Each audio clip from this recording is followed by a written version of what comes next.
The world is rumbling over North Korea's latest provocative act. To look beyond the flood of countless speculations and possible repercussions and counteractions around the world, we turn to Ralph Cossa, president of Pacific Forum CSIS.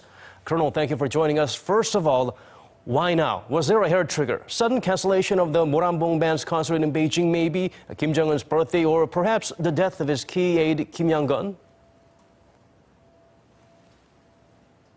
Well, I think the last reason is probably pretty suspect. But first of all, we have to remember when it comes to North Korea, we're all guessing. So the birthday, makes sense. A couple days before his birthday, he may have been upset with the Chinese over the girl band incident, but it's very hard. It's very hard to say.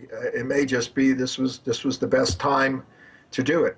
There could be a dozen different factors. They're also getting ready for some big party events here later in the year, and he may be just feeling the need to sort of get this over with now, hoping that then he can sort of move on and do other things. Will there be major changes to inter-Korean relations and policies toward North Korea from here on? Well, first of all, they've already conducted 3 previous tests. Obviously, we're going to go through a couple of months now of preparing for sanctions, watching them overreact to it, arguing with the Chinese over what kind of sanctions we're going to have, and then waiting for the North Korean response to that. So it may set things back a couple of months, but the North Koreans are funny. Sometimes they think that doing something disruptive like this will encourage us to come to the table as opposed to discourage us from coming to the table. So it's very hard to guess their motives.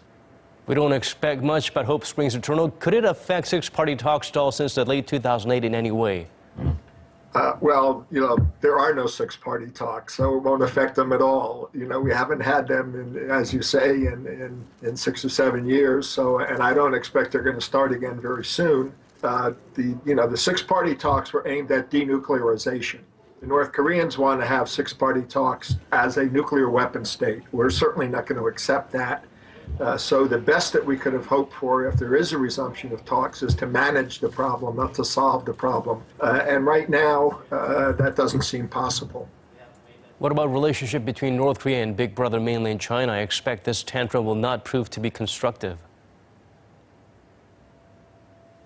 Well, I think this is the most interesting aspect of it. The Chinese had sent a high-ranking member of the Politburo to the 70th anniversary parade there in October.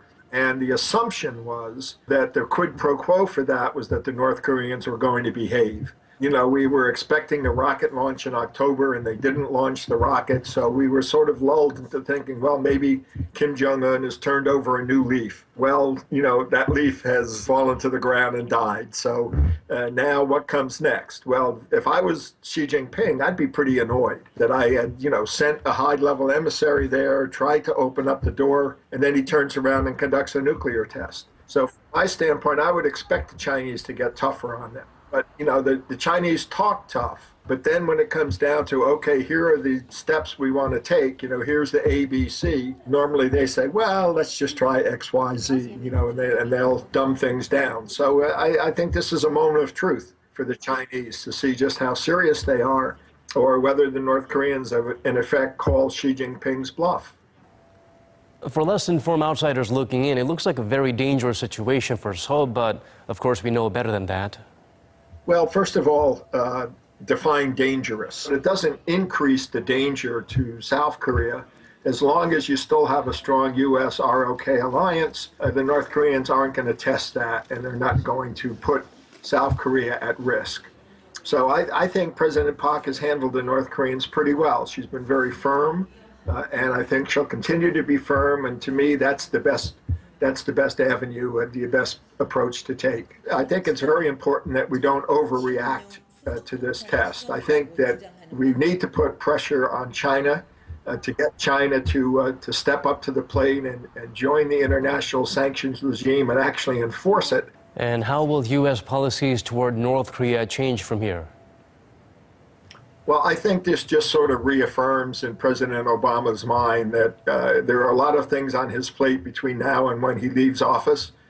And North Korea does not need to be one of them, because you want to leave on a high note, you want to leave with some accomplishments. And I think this pretty well tells him that he's not going to make any accomplishments, any progress with the North Koreans. So I think it makes any kind of overture between the U.S. and the DPRK much less likely than before. And the Obama administration, those in the administration who have said these guys are not worth wasting your time on, are probably saying, we told you so. Well, thank you so much for making time for us today. Oh, my pleasure. Anytime.